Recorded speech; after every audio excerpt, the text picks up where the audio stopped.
As said, for the last decade, I've been working on civic mobilization, disaster response, and advocacy. First, as one of the founders and a director of the Solidarna Foundation in Croatia, and now throughout Europe. Through that work, in the last couple of years, I've been brought face to face with a couple of crises. The COVID-19 pandemic, a devastating earthquake in Croatia, and the war in Ukraine.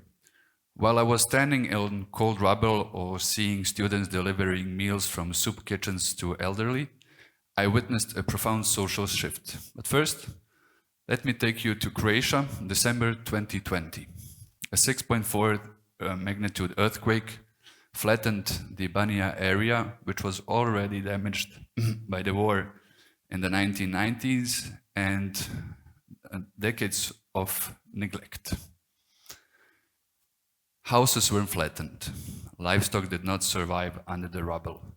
No electricity, fear all around. And in this country where history runs deep and divisions often dictate the present, something really incredible was happening. Everyone was helping everyone. No one asked, "Who are you?" Croatians were rebuilding Serbian families' homes. People they've been taught to consider the other. Rival football fans, who usually need a police cordon in between them, stood shoulder by shoulder, clearing the rubble from the streets. Even human rights activists coordinated logistics with conservative war veterans. Not only were they doing logistics these couple of winter months, but they also stand together protesting the slow government's response, demanding that they not be abandoned again. In these moments, solidarity overcame every obstacle, every prejudice, every social division that had been built for decades. Let me ask you a question. Raise your hand who took part in coming together across differences when a disaster happened. Seems like most of you did. So why does it take a disaster for us to act like this? Why does it take the earth to shake, a war to break out, or a virus to spread, that we remember that we're responsible for each other? But in order to know how to build solidarity, we first need to know what solidarity is. And it's not just being nice. Let's start with a thinker. Peter Kropotkin is a 19th century Russian anarchist and natural scientist. He looked at nature and refused the popular belief that survival is just about competition. In his book, Mutual Aid, he documented species such as ants, mammals, birds, thriving through cooperation, not through competition. What he saw is that solidarity is not charity. It's a survival strategy hardwired in life itself. So when people help each other, neighbors share food in a crisis, they're not going against nature. They're expressing its deepest law. Solidarity changes and evolves through eras. If you take Margaret Mead, even civilization started with the healing of the first broken bone, the first support for a wounded human. In the medieval guilds, it meant support and protection among craftspersons. In the 19th century labor movement, an injury to one is an injury to all, became a rallying cry. The anti-colonial movements reframed it again. There's a beautiful example of this. According to Professor Roy Casagranda, India and Ireland share the same colors on their flags, not by coincidence. They fought for their independence from the British Empire roughly at the same time, supported each other, and as a sign of solidarity adopted the same colors. So if you look at those colors, you see solidarity made into a symbol. We saw it in one of the darkest periods of my own region, during the 1990s war. While political leaders preached hatred, ordinary people refused the script. For example, the Women in Black, a peace network established in Belgrade in 1991. They stood in weekly vigils protesting the war and against their own government's violence. In besieged Sarajevo, people from different nationalities and religions stood in the same bread lines, sharing little what they had. Even children shared portions of their humanitarian food with stray dogs. So, let's have some contours of clarity on what can we do to flip those switches, switches. Think about spaces where you take your time, your social media feeds, the news, even your dinner table. Those are often called opinion environments. There's the question, what do you think about something? What side are you on? And the louder you are, the more attention you get. In those environments, conflict is the currency. But what happens in a disaster? No one asks you about your opinion about flood management if the water level is rising. You switch to, you are in a mission environment. The only question is, how do we solve this together?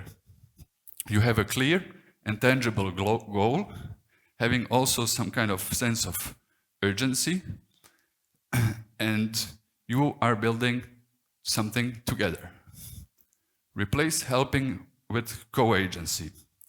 Solidarity is not charity. Charity says, I help you. Solidarity says, we build together.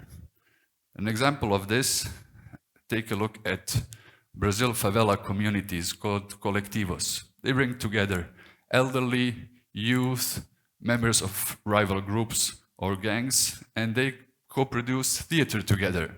They implement safety measures, actually even governance. The idea is that when you build something together, you are not strangers anymore. You are co-owners of something that you built together. Make cooperation visible. We are all addicted to outrage because outrage is loud.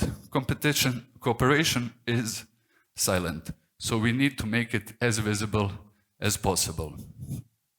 Whenever we make it visible, we actually give the courage to someone else to try. Practice shared fate. Japan, people in Japan, they don't wait for an earthquake.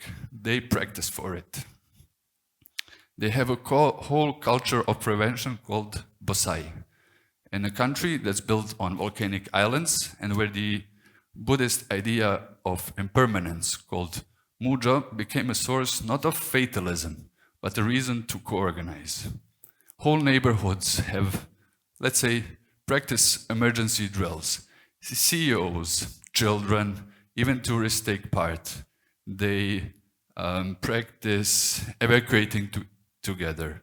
They practice extinguishing fires. They're not rehearsing emergency drills and procedures. They're rehearsing the fact that their survival depends on each other. Ritualize shared efforts, because rituals and common experiences are the glue that keeps us together.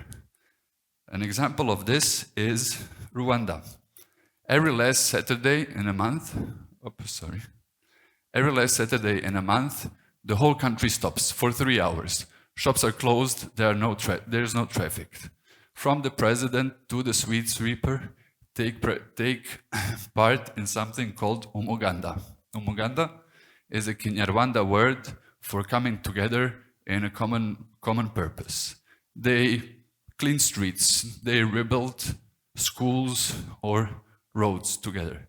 They're not just rebuilding the infrastructure, they're rebuilding the social fabric itself. Stop just helping and start co-creating. So, if we manage to build these environments, at least on a small scale, we will stop being passive spectators of our own decline. We'll start being co-architects of our common survival. So every architect needs a blueprint. So here's my challenge to you. Stop just helping and start co-creating. Next time you want to do good, don't just donate money.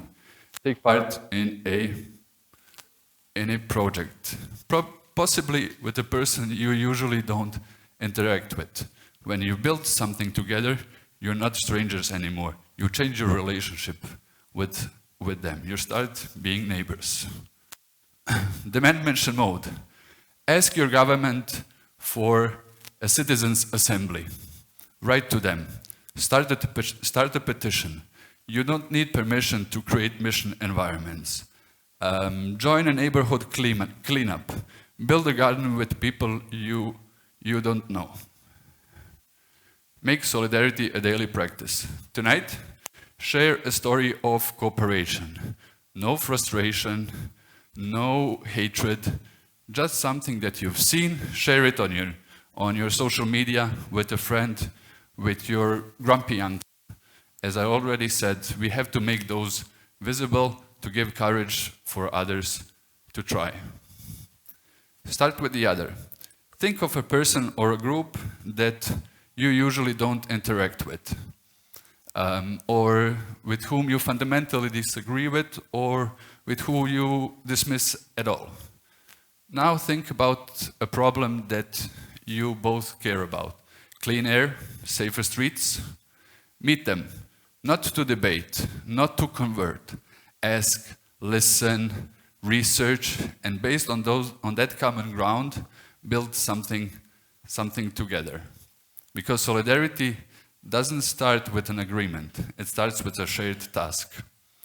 So in those dusty villages where I saw conservative war veterans fixing roof of Serbian families, they didn't speak the same political language, but they spoke the language of bricks and tiles. They needed an earthquake to see each other, but we don't need it. Solidarity is not a miracle that falls from the sky when a tragedy happens. It's a muscle we choose to train. So let's flex those muscles and build the architecture of us now. Thank you.